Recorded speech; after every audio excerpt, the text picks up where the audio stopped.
The university scene is where Godzilla vs. Kong finally lost me. Skull Island was a shock. The opening credits gave me trepidations. Apex initially confused me, but wouldn't get the chance to pull me out of the film until later, and by then it was too late. The mountain scene gave me an aneurysm, but we'll talk about that in another video. The university scene comes right after Godzilla's attack and introduces the audience to many aspects of the film. Most of them are not great. This scene also sets up and leads into the plot.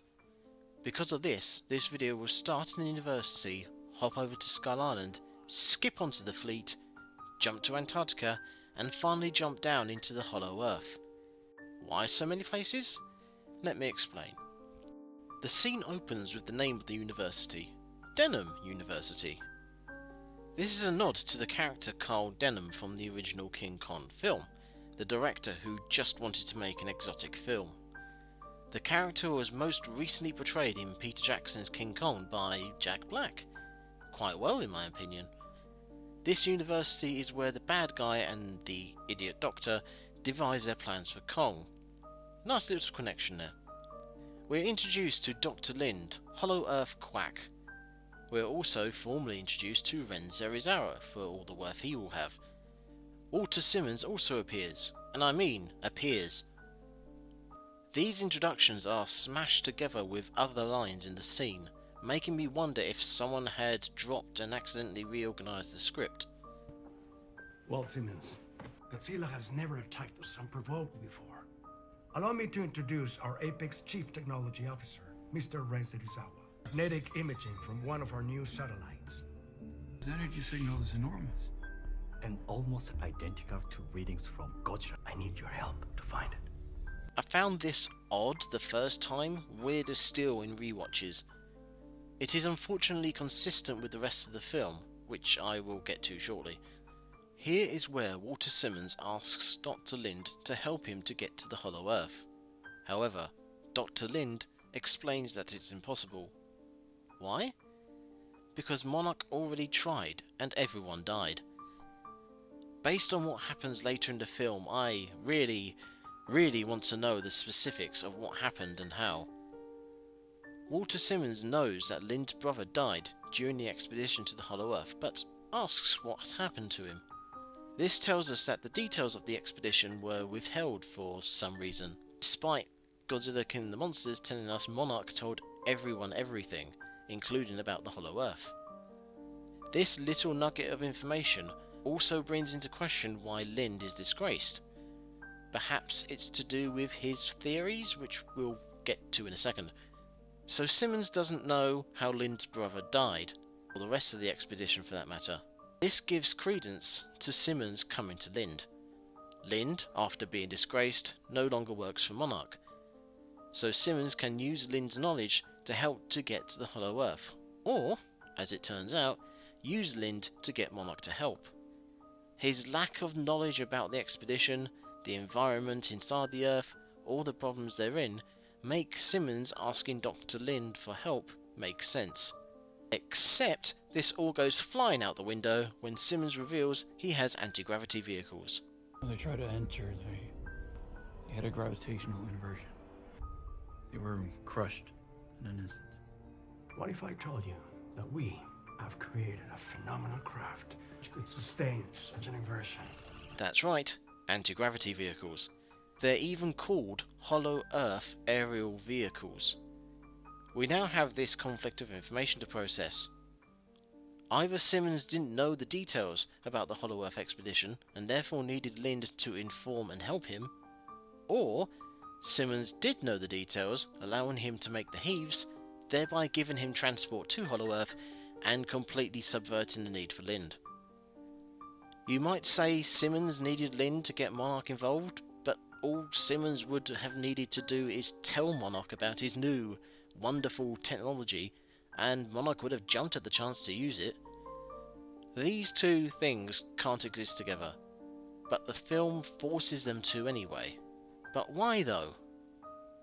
False stakes, which I will address when we look into Lind's terrible plan. Devastating, unforgivable plan. Dr. Lind, convinced in less than 4 minutes to do what Walter Simmons wants, comes up with a plan. A terrible, unthought through, rubbish plan. Are you guys familiar with genetic memory? It's a theory that all Titans share a common impulse to return to their evolutionary source. This is the Titan's home. A Titan could show you the way. This is the basis of Lind's plan, and it's already flawed long before we get into the greater details. He assumes the Titans came from the Hollow Earth, and they live off the mysterious energy at its centre. Both of these theories are wrong, based on what is presented in Godzilla 2014. Millions of years older than mankind, from an age when the Earth was 10 times more radioactive than it is today. This animal consumed this radiation as a food source. But as the levels on the surface naturally subsided, these creatures adapted to live deeper in the oceans, further underground. Dr. Lind also proffers the genetic memory theory, something which absolutely makes no sense, either in comparison to salmon and pigeons as used in this scene, or to the Titans in previous films. Worse, the idea of genetic memory has been a fan favourite theory for Mothra for years. Bear with, this takes a bit of explaining. Mothra is born and dies multiple times throughout the Godzilla franchise, as well as her own. These reincarnations are not only integral to her character, but a sign of Mothra's religious inspirations. New Mothras always seem to know what is going on and what to do, be it helping, fighting, or talking to Godzilla. To rationalise this, it has been a long-running theory that Mothra genetically passes on her memory to children. Sort of like how the king of the Titans in Attack on Titan passes on his memory, just without anyone having to be eaten. Why on this Earth would this theory be misinterpreted and clone stamped onto all Titans like this? After blurting these theories out in rapid fire succession, Dr. Lind says, With a little help of an old colleague. This is to introduce Kong into the plan and into the plot. This also completely ignores the other Titans, reinforcing the idea that they don't exist anymore, making the Monsterverse seem so much smaller than it used to be. This is crazy, considering how much of a problem this film has with scale. More on that when we get to...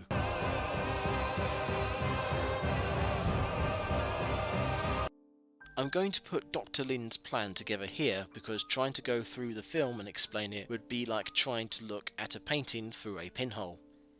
A bad painting.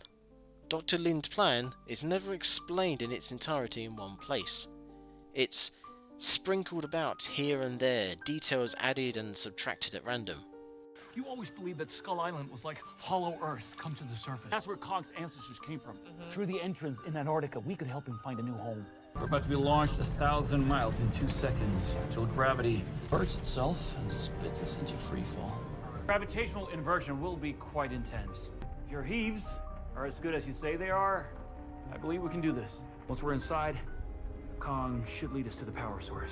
Dr. Lind's plan is to transport Kong from Skull Island to Antarctica so Kong can drop down a hole and lead a team through the Hollow Earth to the mystery power source. Let's go through this bit by bit. How do they get Kong off Skull Island? Remember, in part 2 I talked about the perpetual storm that messes with electronics that now covers the whole of Skull Island. What about actually wrangling Kong onto the boat? When did they make these massive shackles? This is a massive issue, so of course it's not in the film. If you don't see it, it doesn't exist and it's not a problem. Dr. Andrews also has her issues with Kong leaving the island. The island is the one thing that's kept him isolated. If he leaves, Godzilla will come for him. Which she point blank states to Dr. Lind. The second you take Kong out of containment, Godzilla's gonna come for him! Which they don't mention again until Kong is already at sea and it's too late. Speaking of, the decision is made to transport Kong via ship to Antarctica. They mention avoiding Godzilla's routes at one point. We've avoided all Godzilla's known territorial waters according to your guidelines. But as I've already pointed out in part 3, Godzilla is everywhere, so this isn't a possibility by sea. Ignoring this massive issue, There is another that the film doesn't even seem to know about. After Godzilla and Kong's round 1 fight, Dr. Lind suggests airlifting Kong to Antarctica to avoid further provoking Godzilla. How's Kong with heights? Look at this clip. Look how far they are taking Kong across Antarctica. There's mountains in the background. How far away from the coast is the hollow Earth hole? Antarctica is half again as big as the USA or Canada, nearly the size of Russia, and half the size of Africa. Airlifting Kong across the continent is questionable on its own. Imagine doing that across the USA or Canada. But that's not the stupid part. The airlift was improvised after Godzilla attacked. What was the original plan? If Kong was successfully and uneventfully shipped to Antarctica, what was going to happen? Would they dock at a port, unshackle Kong, and then what? Dr. Lind himself admits Kong doesn't want to be there. There's no way back for him, and he can't survive here. Based on what the film tells and shows us, Kong would more than likely sit on the ship and not go anywhere. Could they airlift him after this happens? Yes. Should they have been prepared for this beforehand? Also yes. If they didn't have the ability to airlift Kong across the country, he would have been stuck in the middle of the ocean or, if things had gone to plan, at the Antarctic coast. This takes us to Antarctica. I want to call what happens here an Ex Machina, but it is sort of set up. Sort of. What I can definitely call this is a terrible plan. Kong is dropped in front of the hole to the Hollow Earth and doesn't go in. He seems positively uninterested, even after being coerced. This makes the whole idea of just sailing to Antarctica and hoping Kong will, I don't know, walk to the hole across the frozen wasteland of the continent even worse. Dr. Andrews points out a couple of times, What even makes you think that he'll go in? What if Kong doesn't go willingly? What do you do then? the film itself brings up these problems but doesn't answer them. Kind of makes my theory from part 4 about a chopped up script more substantiated. It is only through the sheer luck of finding out the girl can talk to Kong through sign language on the ship on the way to Antarctica that the plan eventually plans out. If not for this, Lind and Andrews would have sentenced Kong to a freezing death. On a side note, the girl explains she and Kong have been talking for some time, but they kept it a secret. Kong and the girl were in an enclosure surrounded by surveillance equipment of all types. How on this blue-green Earth did the girl manage to teach Kong how to sign without anyone noticing? On another side note, who designed the Antarctic facility? It's huge. Look at the size of Kong next to this lot. Look at the size of this hole. This isn't even the actual hole. Look how deep it is. Look at this underground chamber. What are all these pillars? Who designed this place? In Godzilla King of the Monsters, the facility at Monster Zero's resting place was fairly large. It was this size to cover over Ghidorah. Considering this, it was fairly compact, just big enough to do the job. But this facility? There's no reason for any of this. Was this all so there could be a lead up to the Hollow Earth entry? Was this so we could watch Kong swing along the ceiling? It's one more example of the scaling issues in this film. Speaking of scale, on yet another side note, this is where Lind explains a bit more about falling into the Hollow Earth. He says they're going to travel 1,000 miles in a second, which is an insane velocity. The only way this can happen is if this 2001 Space Odyssey gloop teleports them down into the core. Seriously, what is this gloop? I know why they did this. Get ready for some numbers. Taking the hologram shown to Dr. Lind in the university and scaling it in CAD, we can work out that the distance to the Hollow Earth from the Earth's surface is approximately 5,000 kilometers, or over 3,000 miles. The best terminal velocity a human body can exert, which Kong definitely wouldn't achieve here, is 320 kilometers an hour. If they actually fell from the Earth's surface to the hollow Earth as shown in the hologram, it would take approximately 15.5 hours to fall the distance.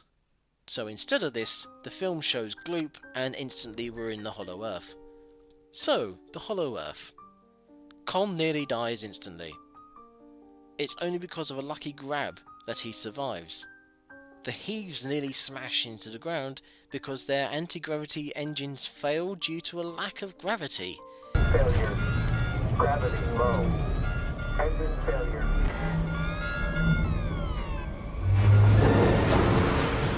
But they survive. Just. Small nitpick, but how did Kong get ahead of them? He was up here, the Heaves flew past him, they flew off away from him, then he's ahead of them. It's a small thing, but I did notice it in amongst everything else. They are then attacked by Titans, which they are not prepared for at all. You'd think they'd have taken precautions considering they believe this is the Titans' homeland. Seriously, how did they not see these things coming? Also, why don't they stop flying towards the snake's mouth? This isn't the Rodan chase where the pilots try to maneuver out of his way but can't. They're in hover vehicles. They can stop moving, or change direction. Anything but forward. Also, how are these snakes hovering? They're not flying or flapping or anything, they're just floating. Also, why green blood? I get the feeling the film wanted a bloody scene, but also wanted to get past foreign censorship, so they made the blood green. You see a lot of this in films where something should be very bloody but isn't to get past censors in other countries. It's kind of like how Blizzard took Bones out of the World of Warcraft to meet Chinese gaming standards. Moving on, after this short fight, Kong runs off and the team follow him. There's no talking to him anymore, no giving directions, he's just running off somewhere and the team are crossing their fingers that he's going the right way. We are then treated to these two lines. He seems to know where he's going. Oh, he certainly can move. Again, I feel the scriptwriters weren't talking to each other. Andrews says earlier, "Now, I spent 10 years on that island studying him." And Lind says over and over again, It's there! We just need Kong to bring us to it! Kong should lead us to the power source. and yet we have these lines which tell us that Lind wasn't sure at all Kong would lead the way, and Andrews doesn't know how fast Kong is, which means she doesn't know everything about him, including some basics. There's also these lines from earlier. What if she tells him there are others down there, like him? You don't know that. Andrews complains about Lind not knowing this specific tidbit of information, whilst saying nothing about the rest of the plan. Lind doesn't know the girl can talk to Kong. Lind doesn't know how Kong will react to Antarctica other than freezing to death. Lind doesn't know if they will survive the fall into the hollow earth in these new untested heaves. And finally, Lind doesn't know if Kong knows where to go. There are so many issues with this plan, it's mind-boggling, and it could have failed at multiple points throughout the film. Also, who put Dr. Lind in charge? He's not working for Monarch. He's not employed, as far as we know, by Apex. Apex supplied the Heaves and the intel. Andrews is working for Monarch and, supposedly, organised the fleet and helicopters to take Kong to Antarctica. So why isn't Monarch in charge of this expedition? Why isn't Andrews calling the shots? Actually, sod that, why isn't Mark Russell involved in this? Why isn't he in charge? Or how about the rest of the cast from Godzilla King of the Monsters? Lind is supposedly disgraced and dismissed, so why is anyone letting him do anything of import unsupervised? On top of this, despite only seeing the Heaves for the first time in Antarctica, he somehow knows how they operate.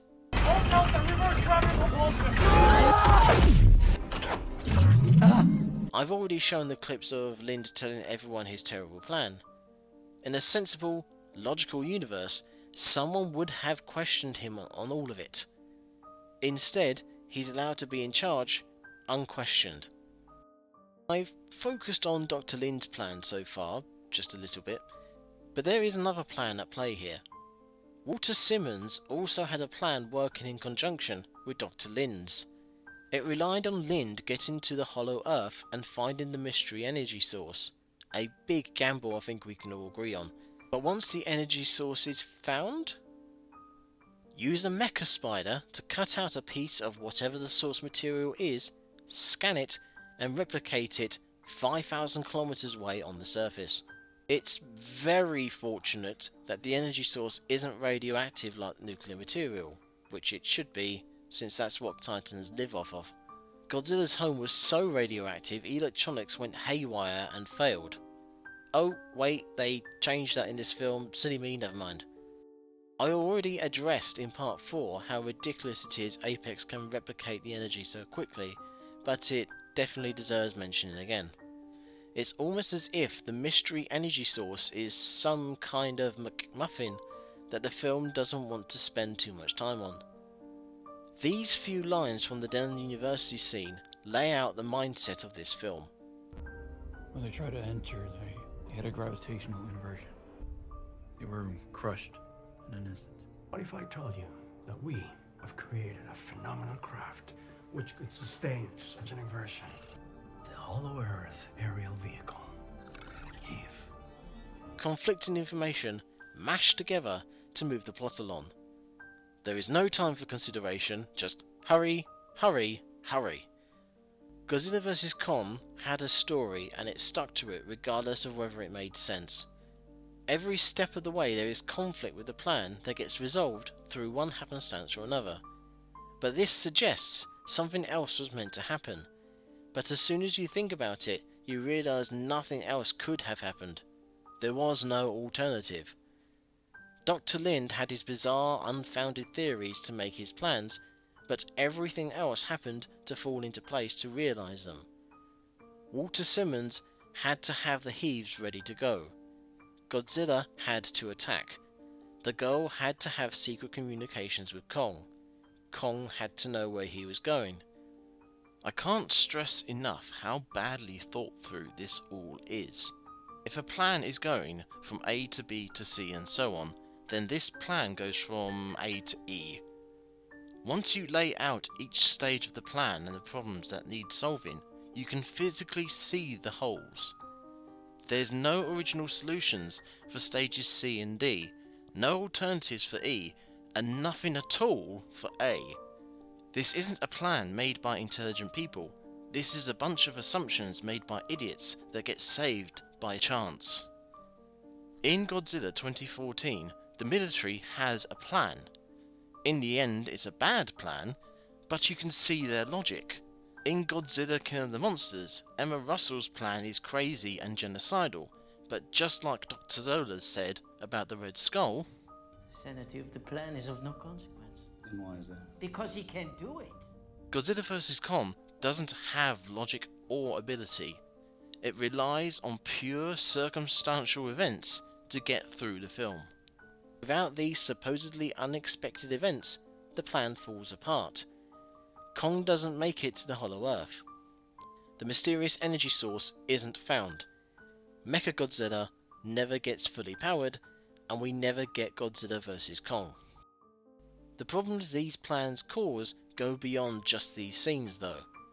When Dr. Lind talks to Dr. Andrews, he mentions, You always believed that Skull Island was like Hollow Earth come to the surface. That's where Kong's ancestors came from. Yep, another theory. You may ask yourself, as I did, if Kong's family came up through Skull Island, why not go down to the Hollow Earth from there? I imagine this is the reason the storm was made to do what it did. It gave the writers an out, a reason to not go through Skull Island because, terrible storm. It removed the conflict of interest that was the natives. It added the conflicting issues that Dr. Andrews had to deal with. The habitat's not going to hold much longer. Got too big over time. This environment won't sustain much longer. It's too unstable. The island is the one thing that's kept him isolated. If he leaves, Godzilla will come for him. Makes me believe the plan in all its stupidity was written first, then everything else was changed to let it happen. Skull Island as a habitat, the natives living there, and a potential entrance to the Hollow Earth. So much potential wiped off the map because of a terrible plan. I like to imagine a different film. A film where Walter Simmons skillfully persuades a Dr. Lind who is still working for Monarch, but is also upset that his brother has died. A film where the Hollow Earth is already being explored, and Apex either work or compete with Monarch. A film where perhaps the Monsterverse still exists outside Kong and Godzilla. A film where the story makes sense and can be invested in. A film that doesn't make you wonder who wrote this, instead of enjoying the spectacle of Godzilla vs. Kong. Thank you for watching this video. We're at the halfway mark of my look into Godzilla vs. Kong. Hooray! There's plenty more to look at, so feel free to subscribe if you want to know when the next video is out.